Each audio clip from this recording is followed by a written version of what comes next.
Hello you guys, welcome back to my channel and welcome back to the Foundation Friday Roundup. We already reviewed 8 foundations, or I guess I did, but you guys followed along and seemed to absolutely love this series. So I'm so glad you enjoyed it. I love reviewing foundations because they just make your makeup. Like if your foundation looks bad, everything looks bad. I'm going to go through every single foundation that I reviewed and rank them in order. Obviously, I don't know if I have categories, I guess, that I'm going to rank them and rank my absolute favorite, the one I wear all the time, and we'll get into it. Should I start with the best or the worst? Let's start with the worst, okay? The worst one. It sucks because I really wanted to like this foundation, but this is the worst. The Maybelline Tinted Oil did not work out for me. It broke up on me. It felt a little heavier. It just didn't work for me in the slightest. If you've seen the video, you know what I'm talking about. It just like didn't look good at the end of the day. And to be honest, after that first video, I haven't even worn it because I just knew it wasn't for me, especially after reviewing so many other amazing foundations on this. So unfortunately, it was just a hard pass for me. This also, like, throughout the day, it like smeared off. Like it just felt, I know it says tinted oil, but it felt oily on the skin, and it just, yeah, it was a no for me. No.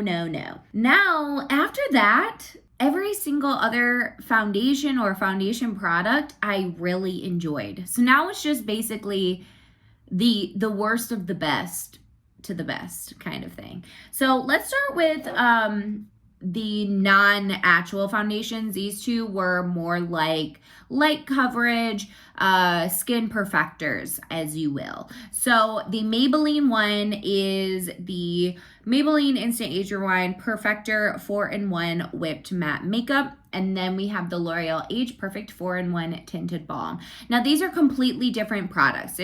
They're similar in what they claim to do in sense of like a little bit of coverage and perfecting the skin, but they're completely different.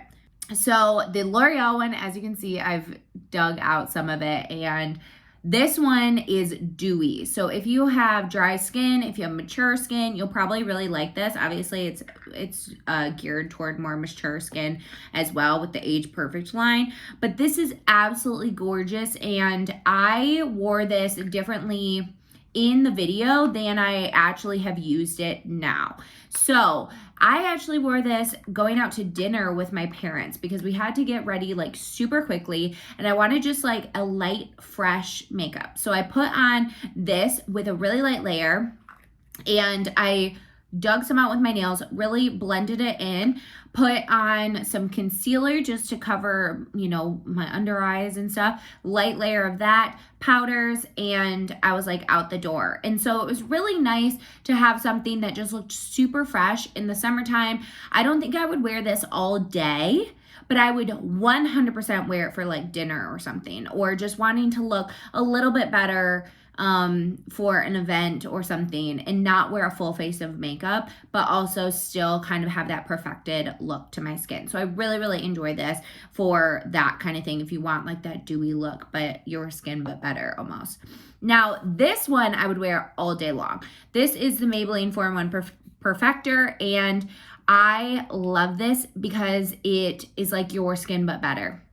So I put this on when I don't want to wear makeup. I'll just do brows and lashes or nothing, and it just makes my skin feel perfected. It just, I don't even know how to describe it, you guys. It just blurs things, it perfects things, and it looks amazing. This is less coverage than this one though, and it is a little bit more mattifying. It's not like super mattifying by any means, but it does give not a super glowy look to the skin. So those are the two products. These are very similar. Of the two, I think I prefer this one in the sense of I could wear it all day, and I would probably wear it more often than this one. Okay, now for my worst of the best, I would say is the Revlon Color Stay Light Cover Foundation. So if you watch my review, I really do enjoy this foundation, okay? I think it's a great foundation, but I like the other ones better just for my preferences nowadays. So this one is a little bit more know, almost mattifying, a little bit more flat. It's just not as skin-like, glowy, healthy looking skin. Not that it doesn't look good, but it's a little, like, just compared to the other ones, it's not the best of the best, unfortunately. It is a great foundation. I would recommend trying it, but it's not my favorite. Now, the Lonely Powder Foundation. If you have been looking for a powder foundation for more dry skin or something that is more dewy, this is for you guys. This was beautiful. I really, really enjoyed this for a powder foundation. If I want to grab one that's not mattifying, this is what I'm going to grab. My e.l.f. Camo CC powder foundation is amazing, but it is a lot more drying and full coverage. This one looks like skin. The L'Oreal foundations this whole time, you guys, I didn't have a bad one. And as you'll see, there's some on the top. Like, they hit it out of the park lately with foundations. Like, I literally can't believe how good they are. And I love doing this series because it really made me fall in love with multiple foundations, which is crazy. And this one is such a good powder foundation if you want something that looks super natural, not super flat. Your skin just looks youthful and healthy, and it's absolutely beautiful. Now, this one, you guys, I haven't given like enough credit to, and I'm gonna go put it in my makeup bag right after this because I need to wear it again. This is the Neutrogena Sensitive Skin Serum Foundation. And this is going to be in third place out of all of the foundations because going back and watching the video, because I did that for this one, because I was like, I don't know if I've even worn this afterwards. I might have worn it one time after I reviewed this. I reviewed it a few weeks ago, and I just love the L'Oreal one so much. I've been wearing those all the time. And I went back and watched the video. This one's absolutely beautiful. It's so skin-like. It's absolutely gorgeous. I think what was happening is I was redoing the laundry room, and I was so busy during that time that I just totally forgot that I reviewed this foundation, to be honest. But it looks absolutely beautiful. I would highly recommend going back and watching that video because it gives medium coverage. It looks so much like skin. It looked great at the end of the day. I wasn't too dewy, and it's a great foundation, and the light medium shade worked perfectly for my skin tone. Now for the Holy Grails, and L'Oreal takes the cake. You guys, I literally can't believe how good L'Oreal's foundations are. I can't. I've loved L'Oreal foundations in the past, but for 100% different reasons than these. I've loved a lot of them. I've loved the Infallible line, the Pro Matte, when I was in my super mattifying stage and full cover stage. The other one, they had a glowy one that was good. They've had multiple good ones, but lately, I haven't loved L'Oreal foundations just for what I prefer now. And these two, they're amazing, you guys. When I tell you these look like skin, they look like skin. I've never had foundations that I love so much. They don't look cakey. They're lightweight. I can't feel them on my face. They look dewy. They look so healthy, and they give medium coverage. What more could I ask for? Okay, so the one I have on today, and I think the one that takes the cake for my skin type, is the L'Oreal True Match Nude Hyaluronic Tinted Serum. Now, I have this on today. I absolutely hate the packaging of this, as you can tell. Look at this crud. I don't even know if you can see. Let's see. Can you see this crud on here?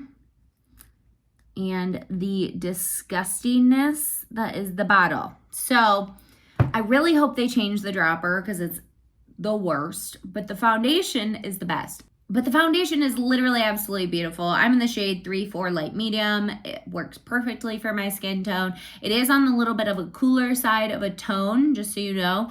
It gives you medium coverage. I just love it so much. I just can't believe it. I usually apply it with a brush and then go in with a sponge. You can apply it with your fingers. You can apply it with a brush. You can apply it with a sponge, and it looks beautiful every single time. Today, I literally only applied it with a brush. No brush strokes. Nothing. It's just beautiful. It's so good. And the only reason I don't like this one as much is because it does get more dewy on me. So this one is the L'Oreal Age Perfect Radium Serum Foundation, which I actually need to go to a little bit of a darker shade on this because when I have a tan, it's too light on me. And I'm in Golden Ivory 20. This one is amazing because it has SPF 50, okay? So this is going to take second place for me because, again, like I said, it does make me a little bit more dewy throughout the day. But this is so pretty, you guys. It looks beautiful on its own. It looks beautiful with a full face of makeup. It has SPF 50, which I love for the summertime. And it's just so good. I use a light layer of this, especially if I'm wearing it on its own. I do a very light layer and it covers what I want it to cover. It perfects what I want it to perfect. It looks like skin. It's so good. So these two are almost tied in my book. They just have a little bit of differences. This one has sunscreen. It's a little bit more radiant. This one doesn't have sunscreen. It's a little bit better for combination skin if you're going to wear it all day long and like into the nighttime and you want it to not be too shiny. This one's just amazing if I'm wearing it to run errands or something and I just want to have a fresh, dewy look. So yeah, that is it, you guys, for my roundup. I hope this like clarified for you guys what I really liked. I know it's great to see them individually, but also if you're just looking for like one foundation, I know a lot of people are like, well, which one's the best one? Which one should I pick? And I hope this helps you narrow that down. So I hope you guys enjoyed it. Please give it a thumbs up and also subscribe to my channel. I upload new videos every single week on affordable beauty and fashion. I hope you'll subscribe. So thank you guys so much for watching and I'll see you guys in a video very, very soon. Bye, you guys.